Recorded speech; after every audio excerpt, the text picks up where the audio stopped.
Don't do an intro.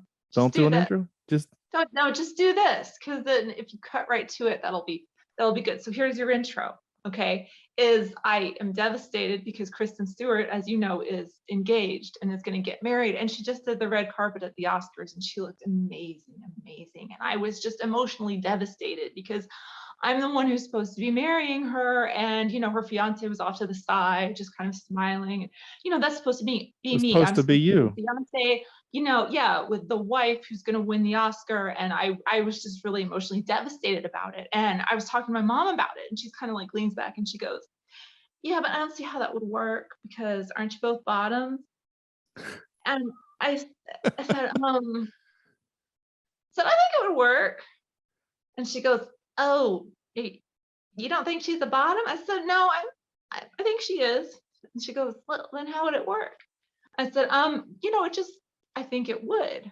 She goes, I don't know how. I said, it just would. And she goes, what? Are you like a switch? I said, no. She goes, well, what else is there? And I'm just like, Mom. I mean, at this point, my self-esteem is completely shattered. That, I don't want to be having this conversation with my mother anyway, but that she doesn't even know this much about me, that it's not obvious about me. I'm realizing that it's not obvious to anyone who talks to me. So I'm finally, this goes on for a long time. This is the shortened version. It went on for a long time. And then finally I was like, it's because, and she goes, oh God, are you a top? And I said, and she goes, oh, I thought you were too lazy to be a top. And then so she Thanks, kind of had a Mom. while to think about it. I still never said the word. I never said it. I didn't acknowledge it. I was just cringing the whole time. And then after a while, she thought, we were just sitting watching TV for a while. And after all, she goes, well, damn, I'm impressed. Okay, that's the best way I could have possibly ever introed you. That's better than the intro. Now you tell them all about me and my fascinating life. Yeah, well, I'm going to let you tell people, my listeners, about that. So this is Cheap Seat Reviews, the podcast that explores the Hollywood film industry for the greater good. And I am so honored to have Tucky Williams on with me to talk about, well, her and her movies and her career. Thank you so much for coming on the show. Well, thank you for having me on the show. I'm so glad to see you. Yeah, glad to meet you too. This is really cool. And you're also a Southerner like myself, being from the high South. Yes. Yeah. Well, yeah, we're North Carolina, but we still like to claim that, we're the South-ish. The high South as opposed to the deep South. So tell us about you maybe growing up in Kentucky and what was that like, and going there eventually to Mississippi State, if you don't mind. Oh, Kentucky has been great to me. I've loved it. I think when I was young, I wanted to get out more than anything. I wanted to live in Toronto with the other part of my family, be in a big city, because everybody wants what they don't have. And everybody, I think when you're kids, you just want bigger, even if you're in a big city, you want to be in a bigger city or something more exotic. So all I want to do is get out. Of course, now I realize I was in the best place I could ever be, and I still am in the best place I could ever be. I think the South is tremendous. It's a part of me. It's a part of who I am. It's a part of all the work I do. I love being here, and making movies here is very economical. And I don't have to be around that. The machine, the system, and I can do whatever I want, and I don't have to kiss up to anybody I don't like. No, there's something to that. That's a very big kind of getting to choose what you want to do. There's a lot of freedom in that. Yeah, that's really great. Mm-hmm. Okay, awesome. So you went to Mississippi State University, according to the little thing that I did, the 5 minutes of Googling before you hopped on here. And you were a meteorologist. Kentucky. I'm sorry. And then I went to University of Kentucky for my Bachelor of Journalism degree. And then I went to Mississippi State for my degree in meteorology and climatology. Okay. And so you went from meteorology to acting. Yeah, well, I went from journalism to meteorology to acting. Yeah. Oh, very cool. And then on to being a director. That's awesome.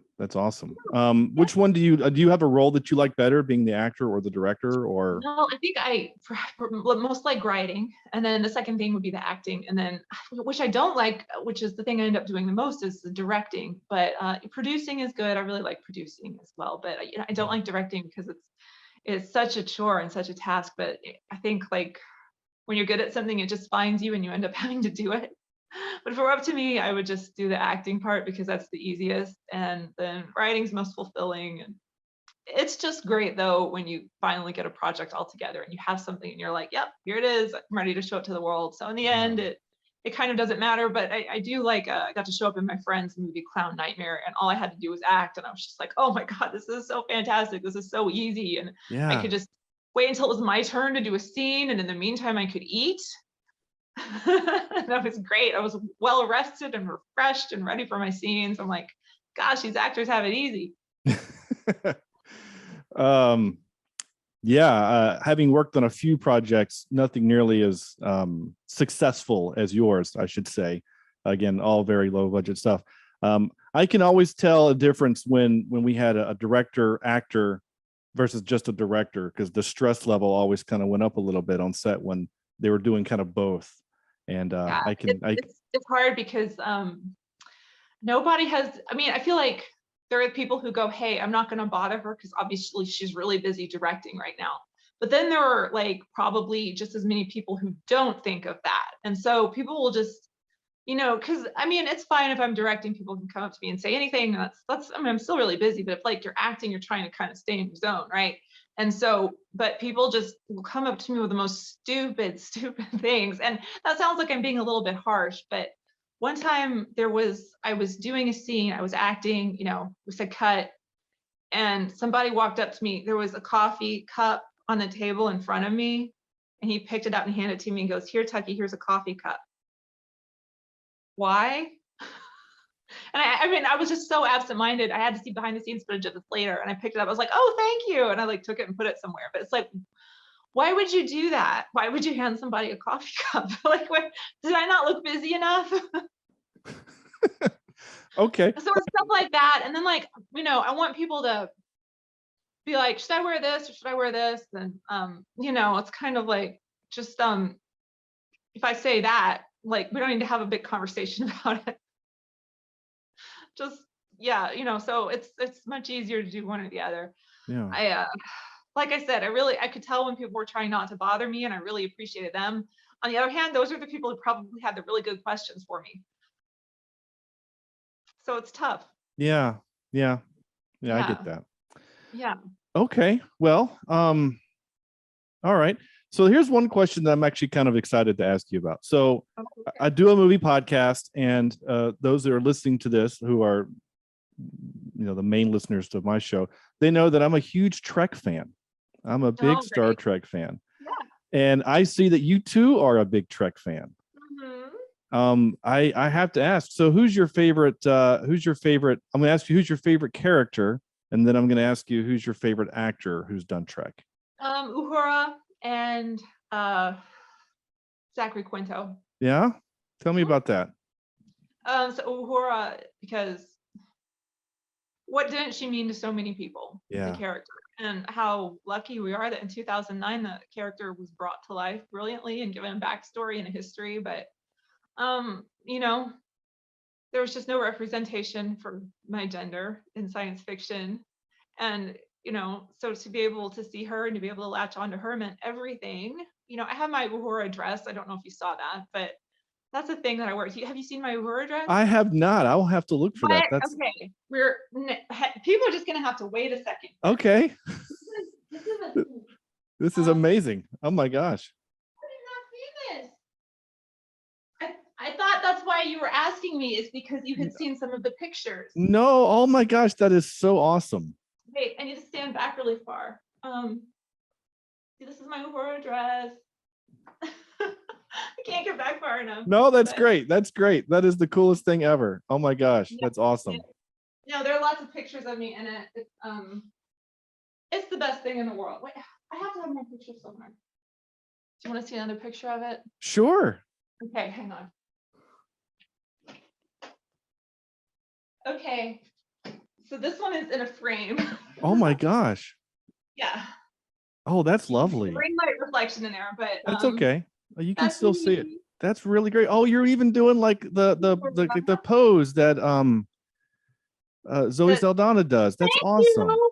You're the first person to realize that. Thank you. Oh, again, you're talking to a Trek nerd. Like, I mean, Yeah, she does it all the time. She does it all. Being the first person to know that. And then I have my hang on here. Oh, where is it?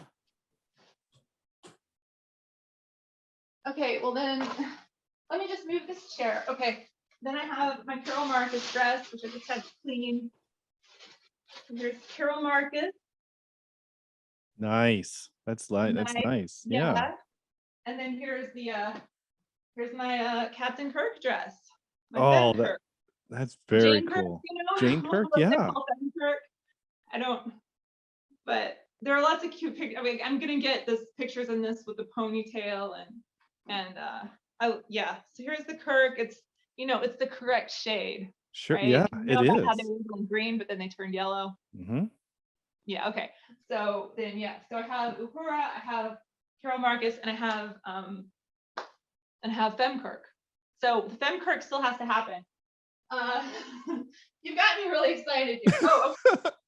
And here. Are you kidding me? This is I never expected this. This is amazing. Like, you have completely made my week. Okay, here's the final. Well, I mean, I have all my Star Trek stuff. That's in the other room. And then here's my Carol Marcus. That is so awesome. That is amazing. That is so awesome. I'm so happy. Can you tell? Yeah, that's great. It's a lovely photo of you too. That's so great. I almost want to go get my Trek shirt on and then we can match.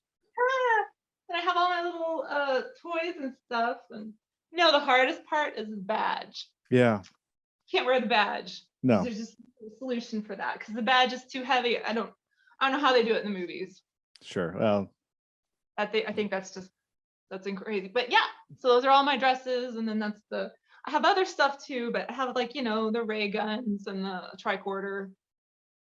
That's amazing. That's Again, seriously. Oh, the only thing I have within reach, unfortunately, is this little Captain Kirk Lego guy that I have here. Oh, nice.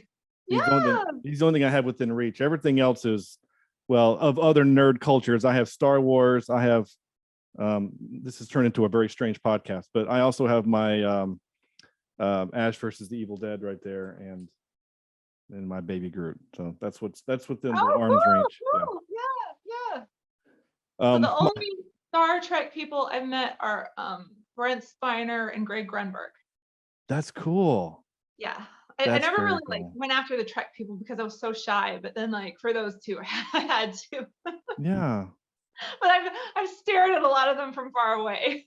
Well, as you do, As you do, yeah. Because I do the horror conventions, and sometimes Star Trek people end up at those. Yeah. So I was always too shy, but then when it comes to certain people, I can't be shy, and I just have to go and be a fangirl. But yeah, I got to meet Brett, and so I feel like there are a lot of women who are jealous of me, and I'm okay with that. Sure. Well, I'm jealous of you. You kidding? Yeah. I'm jealous of you for those awesome pictures that you have. Those are great. Oh, thank you. Yeah. Well, gosh, I mean, honestly, I could almost end the show tonight and I'd be completely happy with that. Well, I mean, and I mean, it's just such a cool thing that Star Trek just brings so many people together, and the message of Star Trek is so beautiful.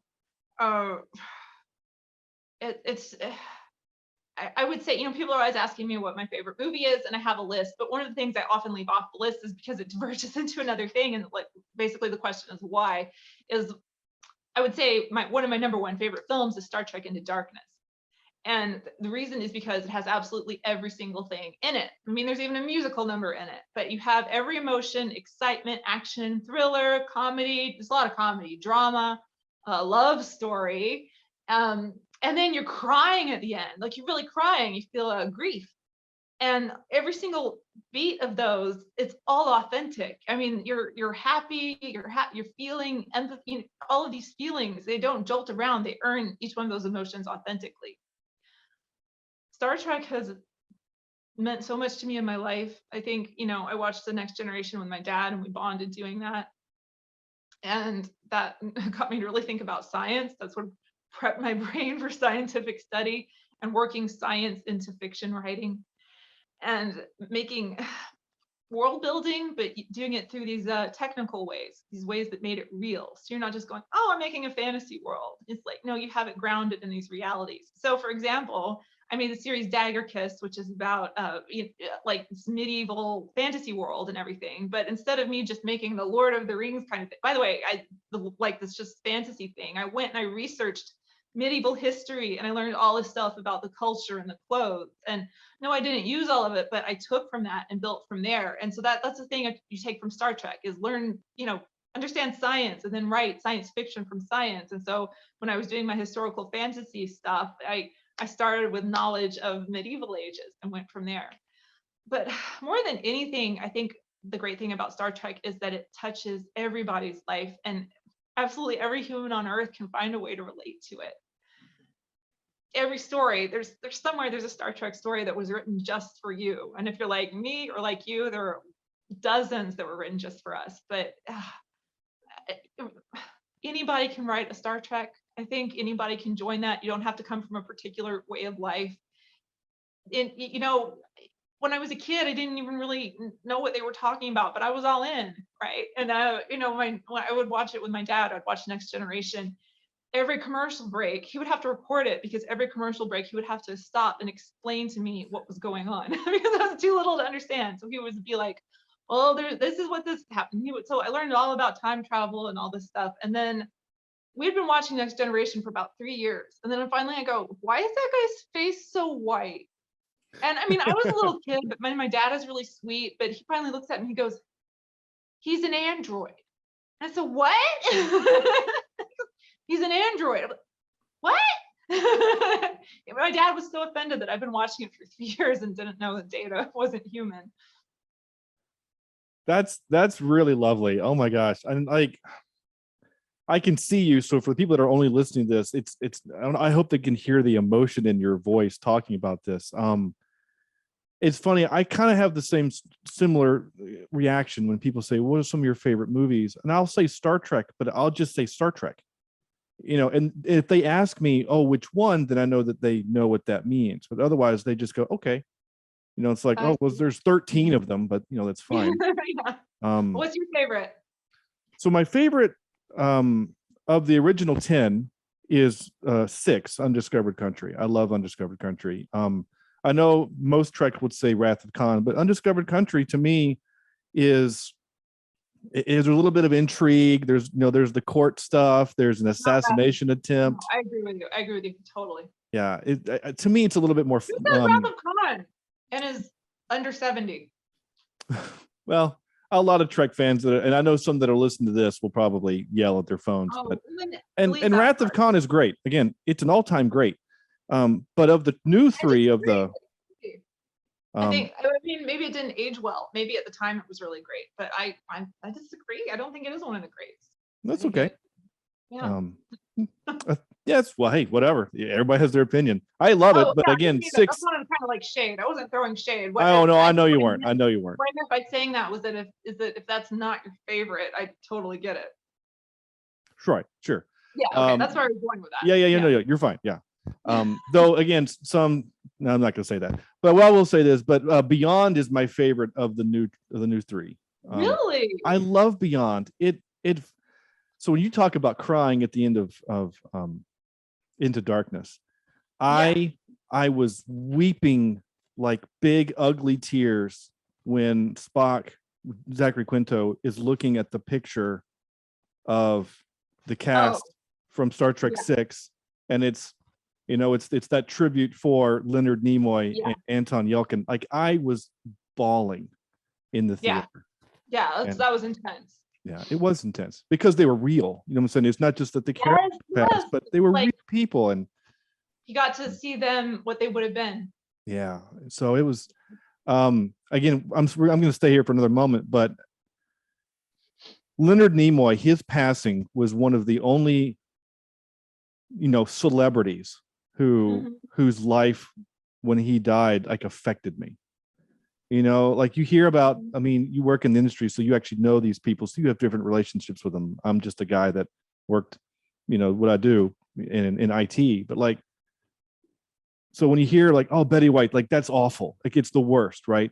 but Betty White didn't affect my life like Leonard Nimoy did, because Leonard Nimoy, like you said, it gave me an outlet.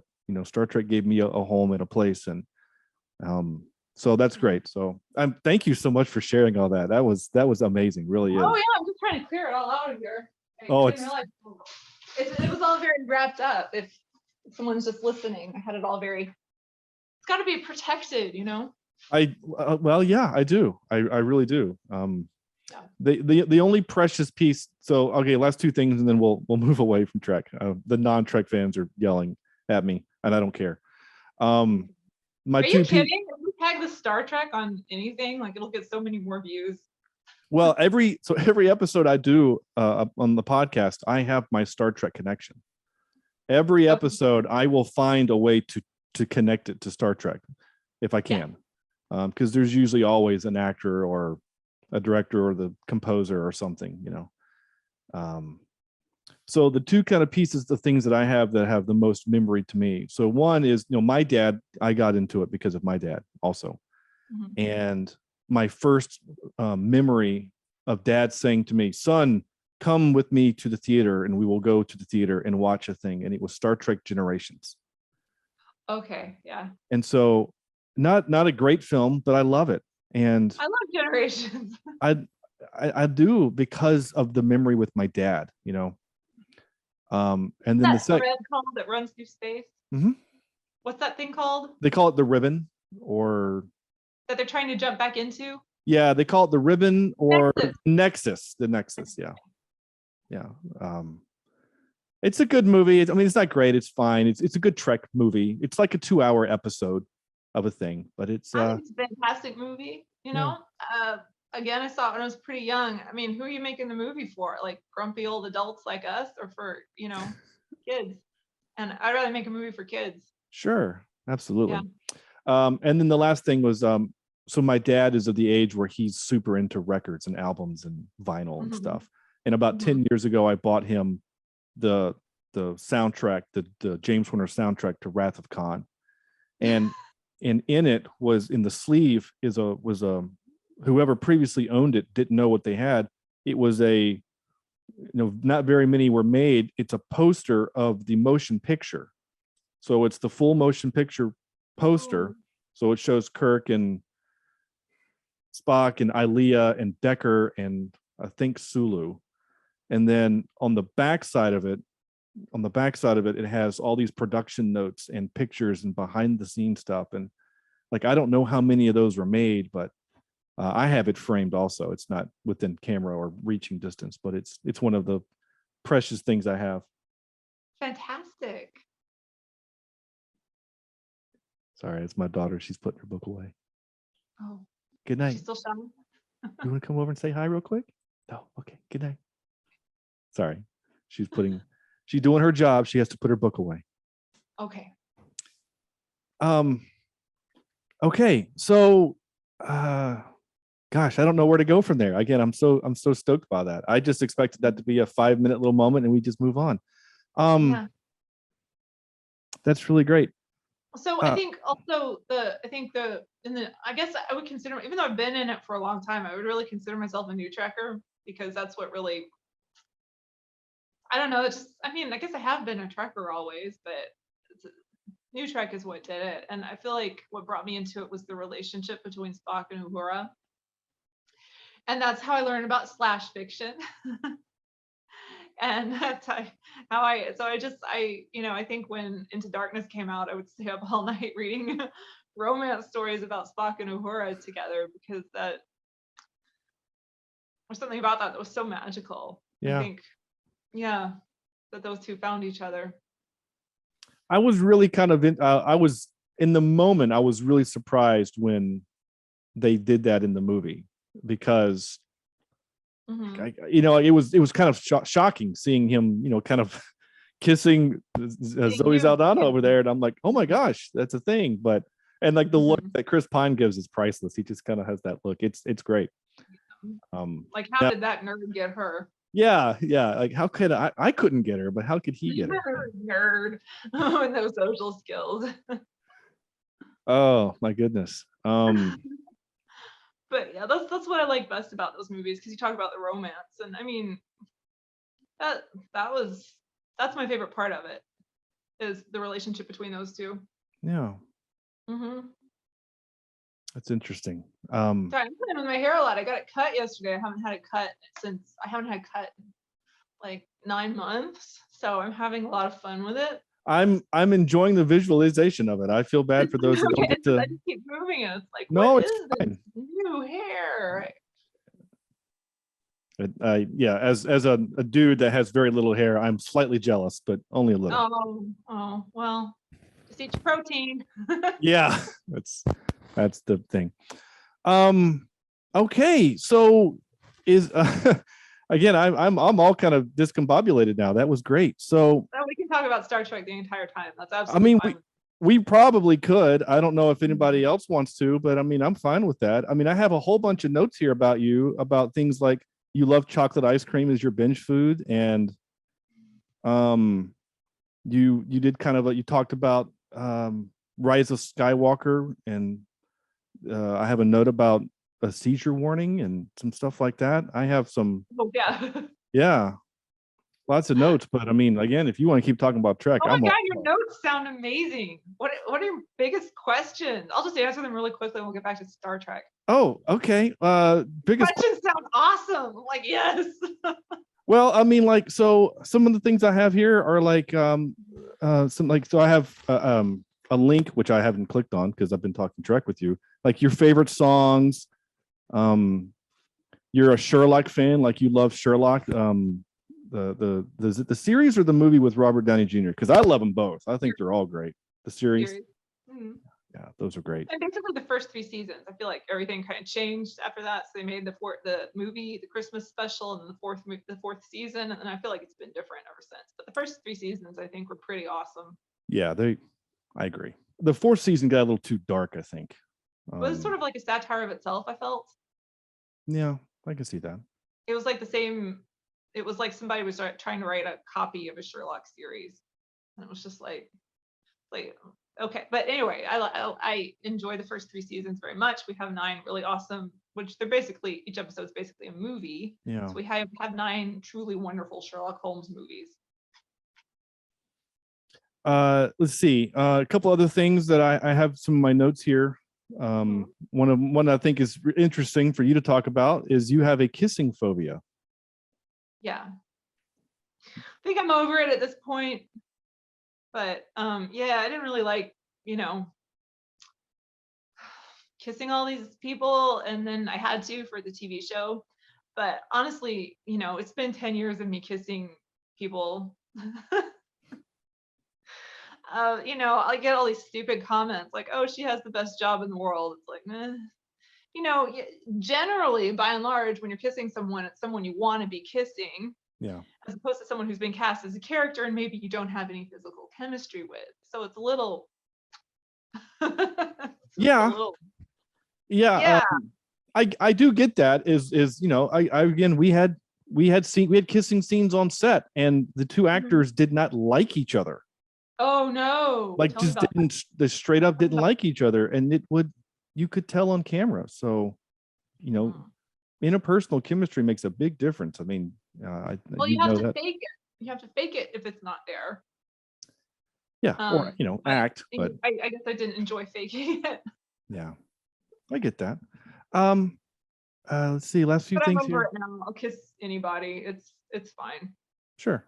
At the time, it was a thing. I didn't want to catch diseases or anything, but now I've Well, kissed now that everybody we and never caught anything, so it's fine. yeah, I mean, like, I guess now that we live in the time of COVID, I mean, any kind of reservation there, or are you just like, Well, I'm not kissing anybody currently, but I did get mono. It's funny, I got mono. I didn't know until it showed up on a blood test. So maybe I should be scared because now we know that mono leads to the Epstein-Barr virus. And I probably wouldn't have gotten that if I hadn't been kissing all those actresses. yeah, Yeah. But the funny thing is I got mono and had no idea. I oh, just kept doing my thing. It had sure, no effect on me. Like, you're supposed to get really sick if you have that. I didn't.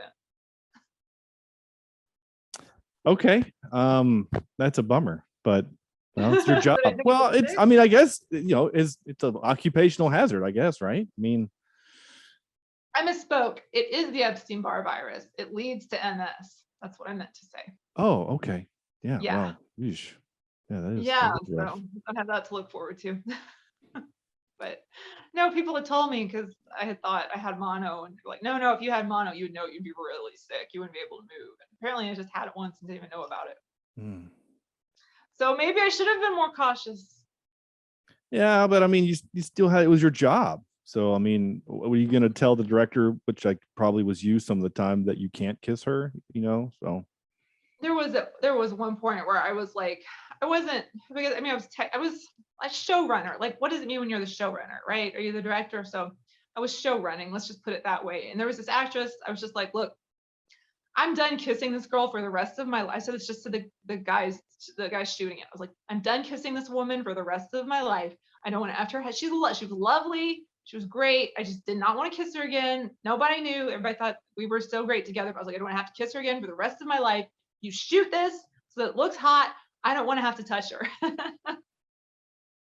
So they did that. Now I go back and look, it looked great. They did a great job. But now I look back at it, I go, man, that could have been so much sexier. But I just had enough. you'd had enough. Yeah. Had enough. That's the quote there. She had enough kissing. I like it.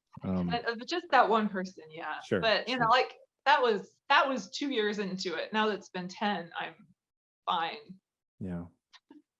You're a pro. That's awesome. I'm a pro. Yeah, yeah. Okay, last few things here I have really, because we've kind of touched on some of these things. And I don't want to just ask questions that I know you've been asked before. I want to try to do something different. I mean, I'm sure you've probably been asked 100 times, how did you get your start in filmmaking? No one's ever asked me that. Yeah, I'm sure no one has ever asked you that. So I'm not going to ask you that because they can go listen to somebody else's podcast. But I will ask you is what drives you to keep working in film, specifically with the subjects that you're choosing to do? Well, you've heard that thing that if you do what you love, you'll never work a day in your life, right? Of course. Well, some of us have this thing, and it's either a blessing or a curse, that there's something that we have to do. Yeah.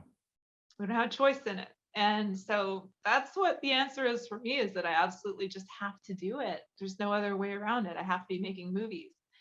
Now, when I started with Girl Scene, it was because I had this deep-seated desire to birth these characters into the world because I knew they needed to exist. I wanted to make a difference in the world, and I wanted it to be this way. I didn't see myself anywhere on television. I didn't see the people around me anywhere on television. So I was like, I'm going to make this happen. And I remember at the time, I felt it with every fiber of my being. This went on for years. And then when I made the fantasy series, it was the same thing. I had to make a fantasy series.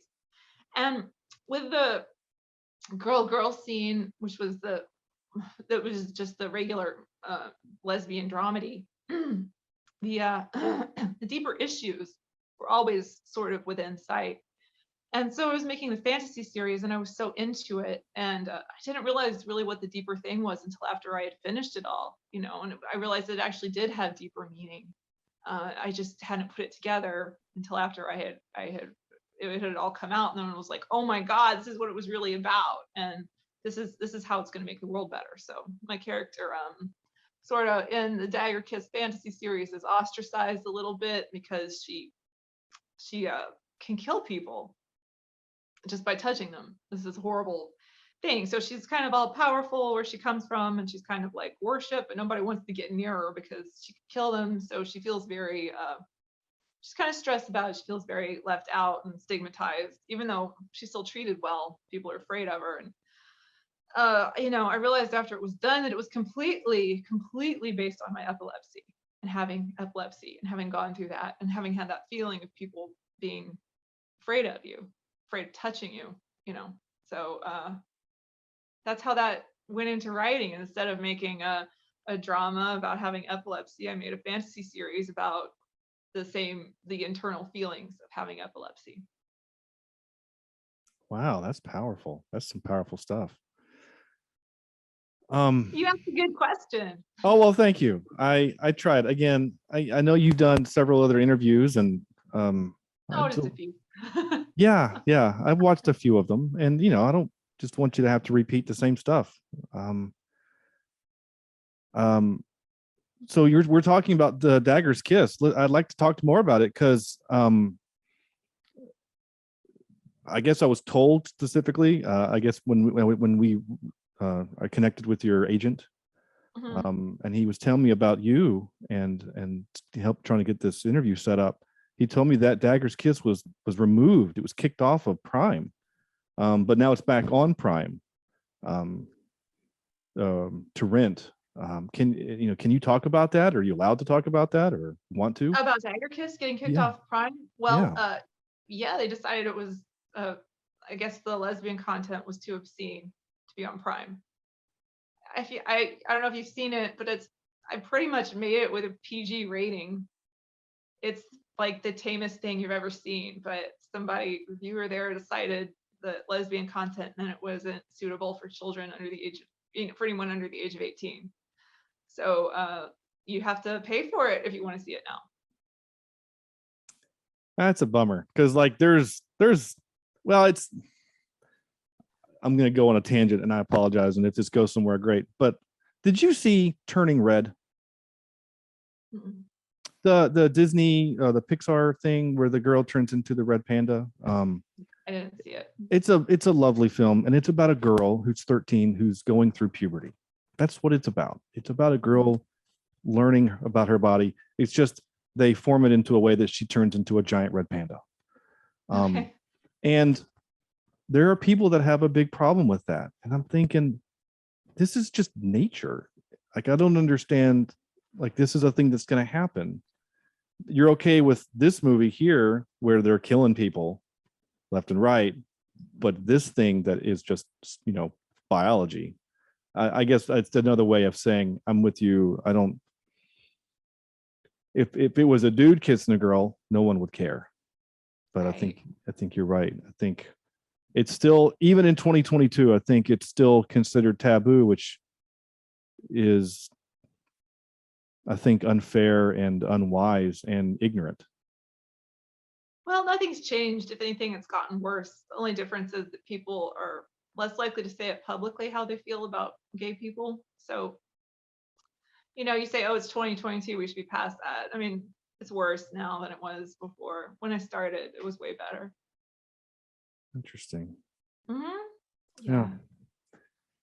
I don't know. It's a bummer. I don't know how else to put it. It's a bummer, but yeah. Now I feel all bummed out, and I don't want to. You can edit that out. Yeah. No. Well, we can, but it's. I mean, it's just funny. Sometimes I talk like really politically about stuff, like about my stuff being censored or taken down just because it's gay. And sometimes I just have fun in interviews. So I can do one kind of interview, or I can do the other kind, or we can just switch it up and do both. But I mean, I think the only time people sort of get sort of puzzles and we start out having a fun one and then it gets dark, then they're like, oh no, what have I done? But but it's like sometimes it starts out dark and then this is what usually happens. It starts out dark, it ends up being really fun. So that's sides of my story. If you want to get to a place where things are good, you have to have gone through hell. So I love talking about the hell I went through. It's important. It's part of the journey. But I mean, I also just like having fun because you got to enjoy the spoils of it, right? Yeah. Yeah. Yeah. Well, God, yeah. I mean, we like I said, we all have our bad places and whatever, and sometimes we have to talk about it. Sometimes you just have to talk about them. And that's good. I'm not worried that the show, this thing has gone into the dark place. I just bummed out is all. But there we go. Yeah. Well, we can think about other stuff. You don't Well, have to think of it all the time. Oh, I know. I don't, and I'm sure you don't as well either. And I also don't want. Okay, so we're gonna kick this back over to something else. I do have also in my notes that you're a horseback rider. I can, yeah. You can? Okay, so like you don't like it's not a thing you do often or whatever, or no, but I can get on a horse and I'll be fine.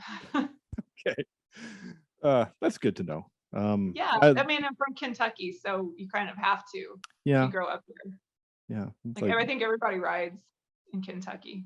like you don't even have a car, right? You just take your horse down to the thing. Like even Ubers are just horses, right? With other I people on think them. it's just that anybody at any time can jump on a horse and pretty much it'll work out. It's a I think so. Like everybody I know, it's like if there were a horse and like that was the only means of transportation, you'd be okay. sure. Yeah, that's how it is in Kentucky. You know, and sometimes people do just walk around on their horse. Well, I mean, I live near Charlotte, North Carolina. So I live far enough away from Charlotte to say that I usually just say I'm from Charlotte because people know where that is. No one knows where Monroe is. But Mhm. I live out pretty far enough away that across the street from my neighborhood is a horse farm. About 300 feet that way is a gun range. So at any given time, I'm hearing both horses, chickens, and guns. So, it's Yeah, the Wild West sometimes. Okay, yeah, you're back. covered. Yeah, yeah. Okay, last two questions I have, and then Oh we yeah. can just whatever, because I don't want to take up too much of your time. Who are some of your heroes and mentors to help you along your journey? Spike Lee, uh, uh, Ilyas Shabazz. Who else? So many people. Um, Quentin Tarantino, Martin Scorsese. Yeah, sorry, I'm slowing down. Usually, I just prattle them off, but Well, I'll change it this way then. yeah. Excuse me.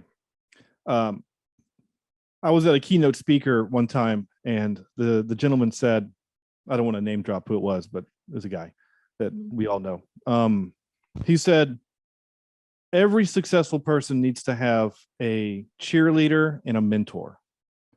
And sometimes they're the same person and sometimes they're not. So if you're willing to share, who would those two or single individuals be for you? Spike Lee and my mom.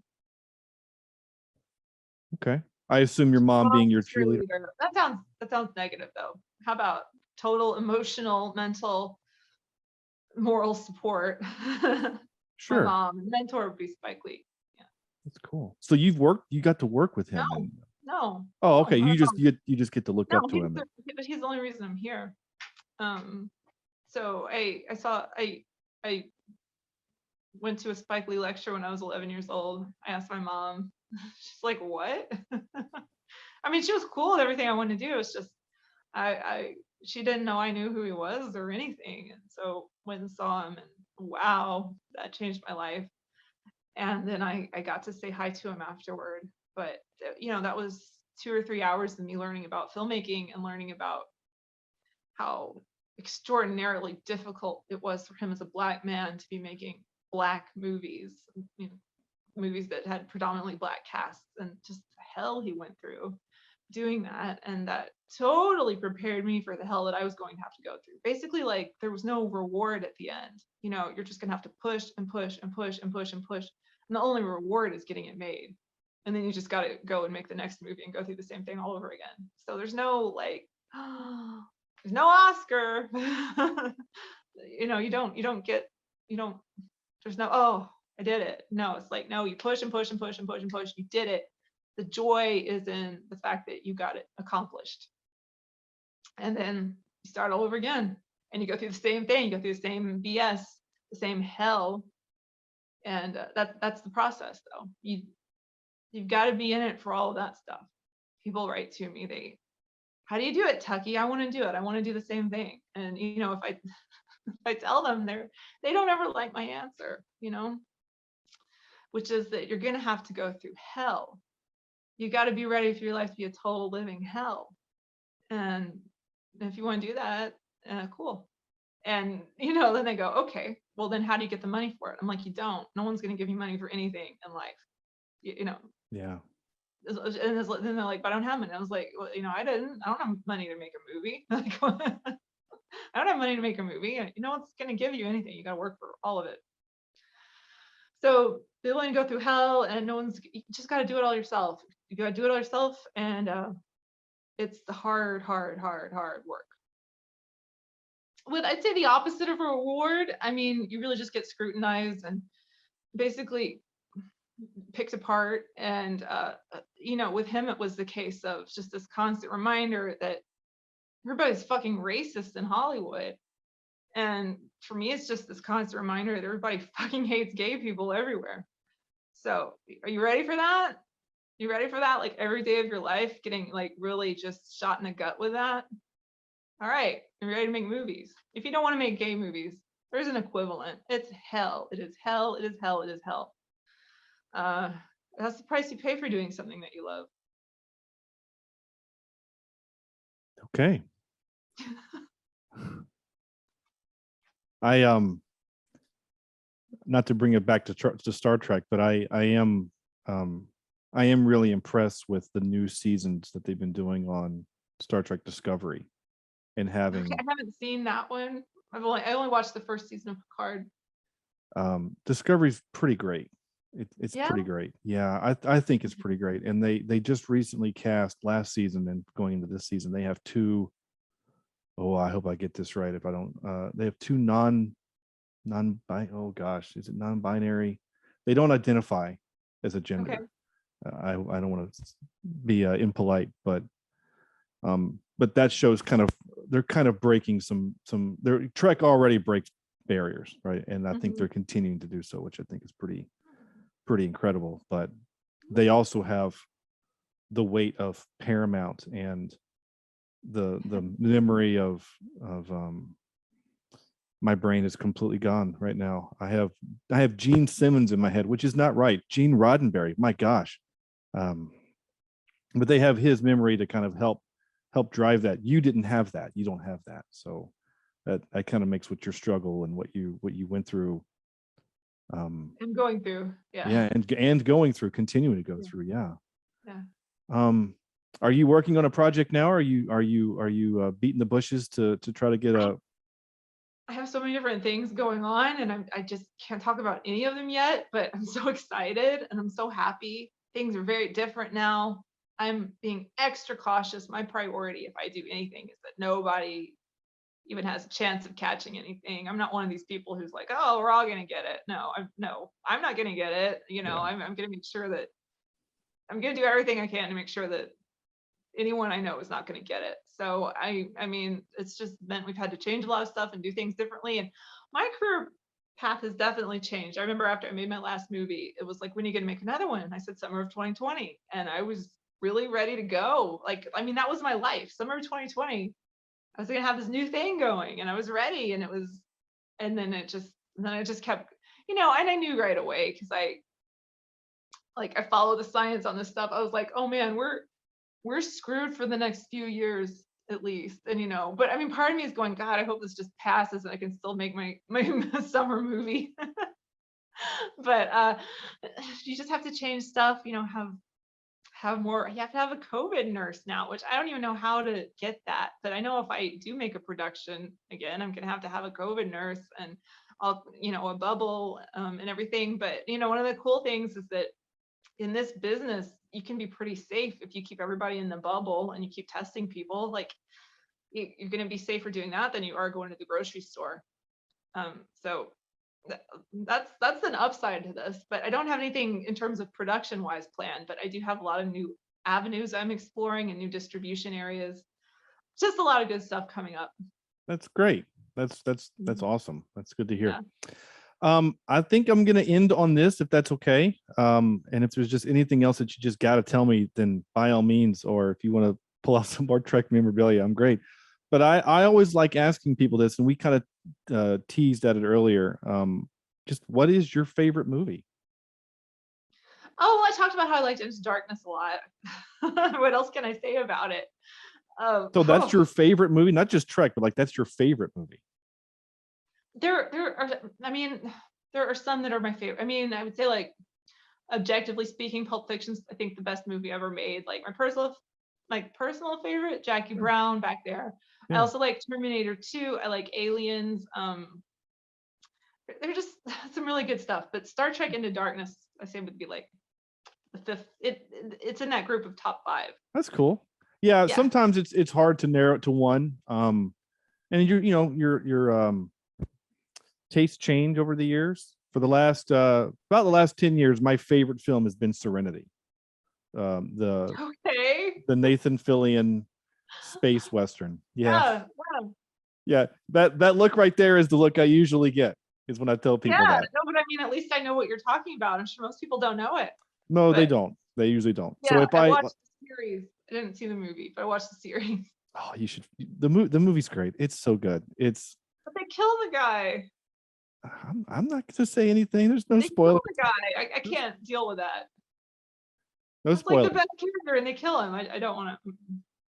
You should still watch it. It's fantastic. Okay, okay. And I was also one of the people that watched the movie first before. I didn't even know there was a series. Oh, okay. Yeah. Yeah, I didn't even know there was a thing. I watched the movie first, fell in love with it, found the series, fell in love with it. And Fun concept. It was, how many, I don't know how many episodes I was into before I realized, oh, it's a Western.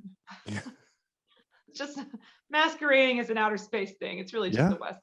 it's Joss Whedon has basically admitted that Nathan Fillion's character, Malcolm Reynolds, is what he wanted Han Solo to be. Like, it's his version of Han.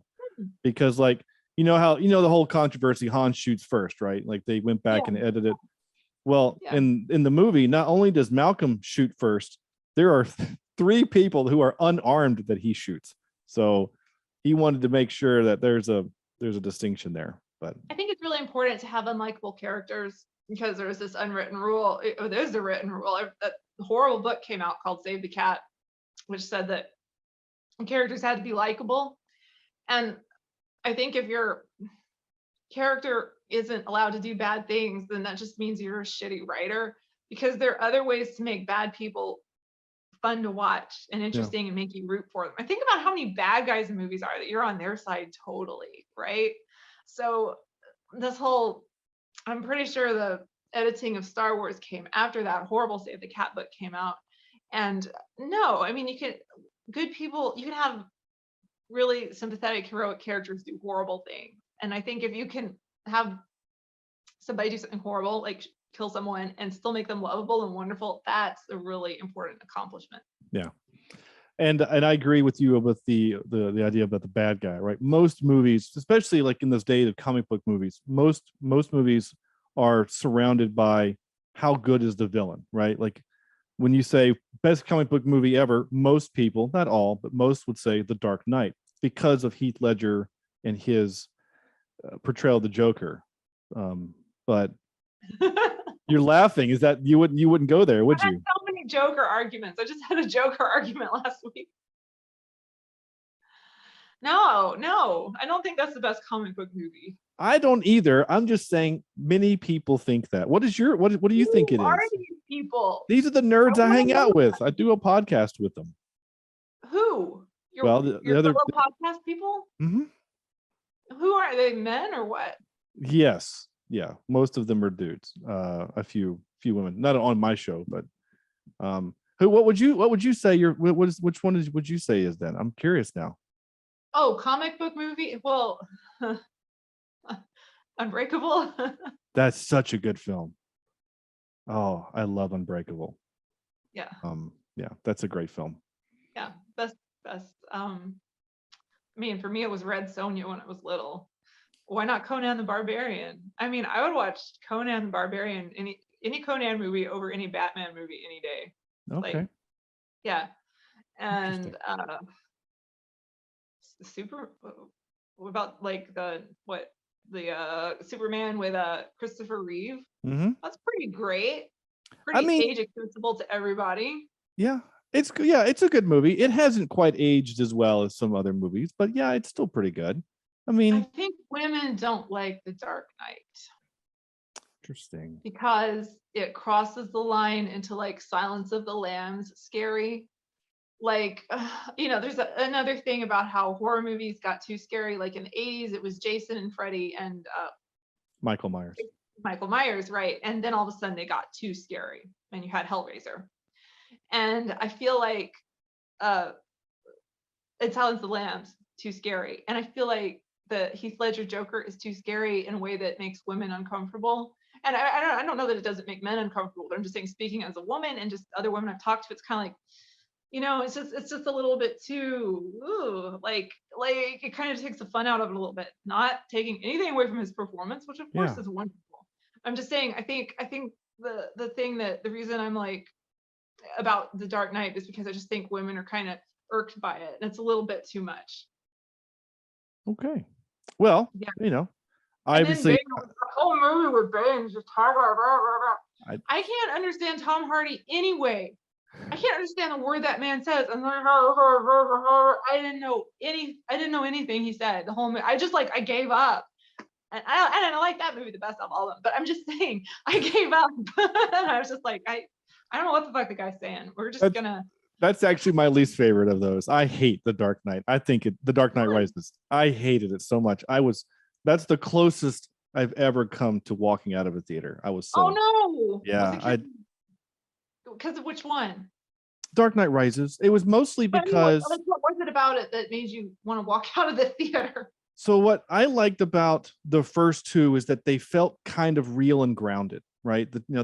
He's a billionaire, but they built that thing over there, and they actually built that thing, and he can use that thing. Like, it all kind of felt real and grounded. But then this one, it goes into they create like a nuclear reactor underneath Gotham, which no one would ever do, and then he just gives this stranger the keys to it, which again no one would do, and then he gets sent to prison in a hole in the ground. It's just a hole in the ground. Like, if it rains, do they all drown and die? Wait, that's the one where he got sent to prison? Yeah, he goes to the prison that's the hole in the ground. He has to climb up. And first one. I thought that was Batman Begins. He does go to prison in Batman Begins too, and he beats up all the guys and stuff. But I thought the hole in the ground was in Batman Begins. No, the hole in the ground is the third one. He has to, because it's the whole part about Batman Dark Knight Rises. He has to rise up, and it's as non-metaphor as you can get. I mean, it's that's the thing where he breaks his back. Yeah. That's in that movie? Okay, yeah. Never forget everything I said. Yeah. That didn't make any sense. It doesn't make sense at all. It didn't make any sense. I thought that was in the first one. No, I had in my head that was in the first one because I was like, that was the beginning. Yeah. Yeah, no, when he goes to when Christian. Weird. Why was he in that hole? I don't know. Bane put him there for some reason. I don't understand why. If you've broken his back, why just kill him? Why send him to the hole in the ground? And right. And like, you also can't recover from that. Well, yeah, as a guy who's had back surgery, like, I get that. I mean, anyway, sorry, I didn't mean to go in that. You're just strong enough, Well, and the guy, all he does to fix him is just punch him in the back. I mean, yeah. It's a good thing there was this wizard down there. Yeah, it's American medicine right there. Just get punched in the back, you'll be fine.